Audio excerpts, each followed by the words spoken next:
신통기획이 좀 확대되는 느낌이 있어요. 이렇게. 맞아요. 그리고 지방 신규 정비 사업부터 도입을 한다. 자, 이런 내용들도 요즘에 나오고 있는데 그러다 보니까 아마 그동안 신통기획에 대해서 별로 관심이 없었던 분들조차도 네. 아니 서울에서 하는 게 그러면 경기도나 인천으로 갈 수도 있고 또는 지방으로도까지도 갈 수 있다라는 얘기를 아마 이제 조금씩 생각하게 되는 것 같은데 네. 그러면 방법은 사실 뭐 거의 비슷하다고 봐야 되겠죠? 네, 방법은 거의 비슷한데 사실 저는 여러분들이 지금 이 기사의 타이틀을 보면 네. 전국판 신통기획 나온다, 지방 신규 정비 사업부터 도입이라는 이 기사 헤드라인을 보면 네. 신통이 막 지방도 가네. 네. 그렇게 많이 생각할 수가 그렇죠. 있죠. 그리고 지방에 투자를 해야 되겠네라고 음. 생각을 하실 텐데 네. 저는 이 센텐스에서 제가 뽑아내는 핵심은 뭐냐면 음. 내가 지방을 가야 되겠다가 아니라 결국은 신통은 작년 문재인 정부 때 오세훈 서울시장이 만들어낸 네. 개발을 활성화하기 위한 프로그램이잖아요. 네네. 이게 지방으로 간다는 얘기는 여러분들 잘 생각해 보세요. 이거를 중앙정부에서 억셉트를 했다는 얘기예요.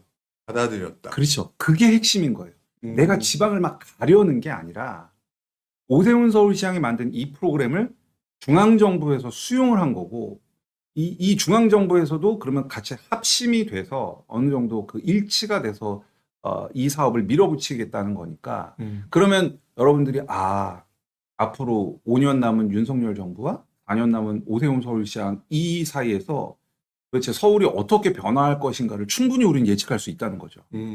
그게 핵심입니다. 어떻게 보면은 이제 이 기사를 보면서 이제 내가 투자할 곳을 먼저 찾게 되는 경우가 많잖아요. 그렇죠. 그러다 보니까 그냥 제목만 보고 그럼 지방 가야 되겠네라고 하지만 맞아요. 내용을 조금 더 생각해보고 비하인드를 생각해보면 그동안 특히 이제 우리 옛날 뉴타운 하다가 멈췄었던 맞아요. 부분인데 오히려 이 부분을 보면 정부도 그렇고 네. 이제 재개발 그중에 신통기획과 관련된 속도를 좀 빨리 내는 재개발의 방향성을 잡는구나. 그렇죠. 이렇게 받아들여야 된다는 거겠네요. 그렇죠. 네. 그 중에서도 방향성이 확실히 잡힌다면 공급이 부족한 서울 쪽이 좀 더 강할 수도 있고 그러면 또 이거를 좀 바꿔놓고 생각하게 되면은 지금 현재 서울의 가격이 하락한다라고 얘기를 하지만 이 신통기획과 같은 물론 이제 모아주택도 있지만 네, 이런 것들이 어느 정도 뭐 사람들한테 활성화되면서 가격이 쉽사리 떨어지기는 좀 어려운 맞아요. 그런 부분도 발생할 수 있겠네요. 네, 맞습니다. 아까 도입부에 말씀드렸다시피 외곽 84 10억을 기준으로 봤을 때 네.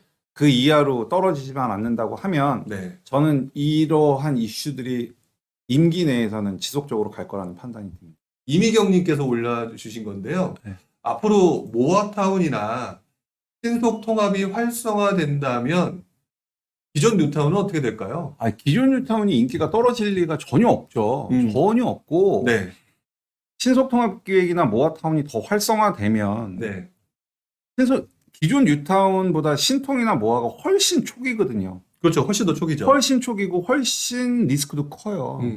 그러면 기존에 있는 뉴타운들은 더 인기를 얻죠. 네. 더 인기를 얻을 거고 만약에 뭐 지난번 분양가 상한제 완화했지만 저는 기대보다 너무 완화 폭이 적어서 실망을 했는데 네네.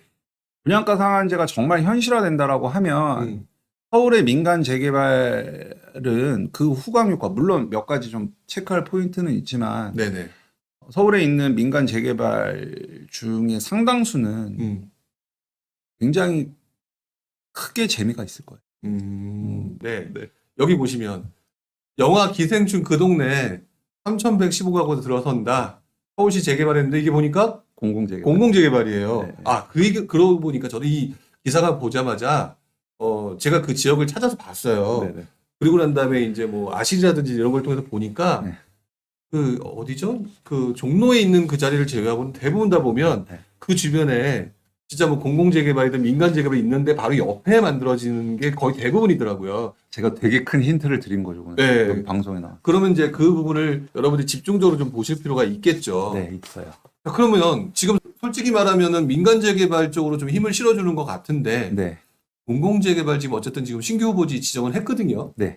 신규 후보지를 이렇게 지정을 했는데 이 공공재개발에 대해서는 어떻게 생각을 하세요? 앞으로 어떻게 진행될지 또 뭐 정치적으로 어떻게 된다라든지 나름대로 생각하시는 게 있을 것 같아요. 일단 저는 개인적으로는 공공재개발은 선호하지 않는데 여러분들이 예를 들어서 내가 서울에 빌라를 갖고 있다. 네.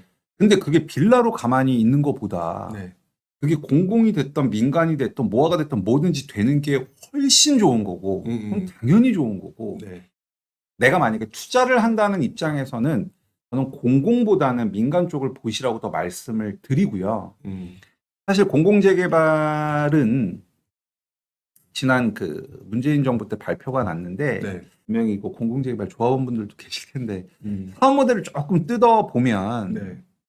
이제 보통 민간 재개발은 그 이제 나중에 내가 빌라를 샀는데 아파트를 받기 위해서는 분담금이라고 내거든요. 네. 내가 아파트 입주할 때 내 감정평가 금액에 모자라는 돈을 더 내서 아파트를 이제 소유권 이전 등기를 갖게 되는데 네. 그 형태를 보면 공공재개발은 이제 확정분담금이라고 해서 지금 되게 초기임에도 불구하고 너가 나중에 아파트 들어갈 때는 얼마를 내면 된다라고 그 분담금을 미리 앞당겨서 확정을 시켜주는 모델이란 말이에요. 네네. 근데 저는 그거에 대해서 저는 동의하지 않고 왜냐하면 입주 시점이면 뭐 10년 뒤일 건데 그게 지금 확정분담금이라고 해서 그게 그때 약속이 지켜질지는 전 만무하고 공공주도는 저는 리스크가 굉장히 크다고 보는 게 네. 결과적으로 정권을 누가 잡느냐. 서울시장이 정비사업에 대한 스탠스를 마인드가 어떤 사람이 앉느냐에 따라서 네네.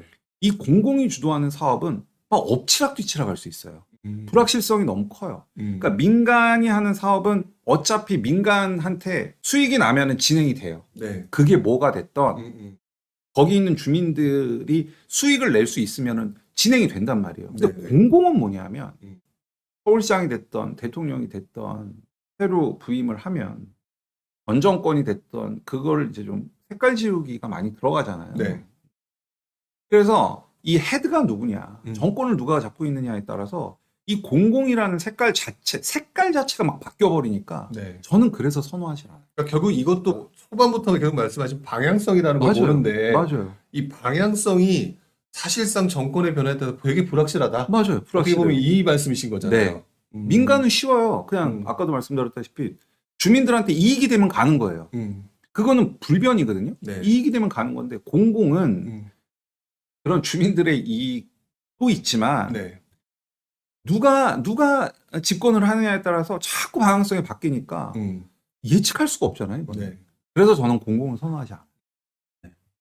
사실 이번에 정권이 바뀌었음에도 불구하고 공공 재개발 후보지가 선정이 된 거기는 해요. 맞아요.